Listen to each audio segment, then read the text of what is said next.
One of the big topics for this week's G7 summit in Germany is climate change, but it's a country not on the G7 that could have the biggest impact on that issue: China. China's the largest emitter of carbon dioxide in the world, and as such has commitments when it comes to cutting greenhouse gases, commitments it might be on course to meeting. That's according to research from the London School of Economics, which says the country is set to level off emissions by 2025, if not earlier, 5 years ahead of its current goal of 2030. China committed to that goal in a joint deal with the U.S., which at the time critics alleged requires the Chinese to do nothing at all for 16 years. While these carbon emission regulations are creating havoc. But China has more motivation to cut back its emissions than just an agreement, because it stands to bear the brunt of catastrophic climate change.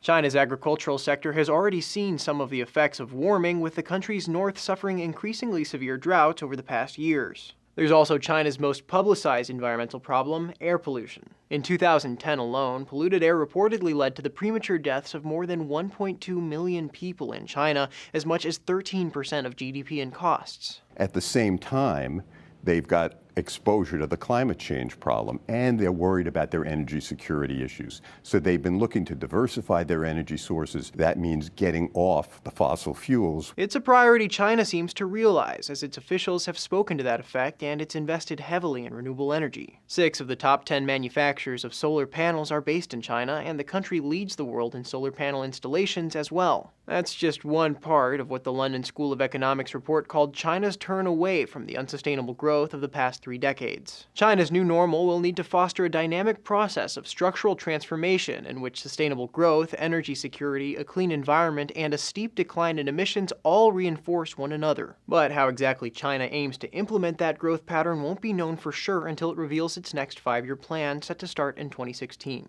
For Newsy, I'm Sebastián Martínez.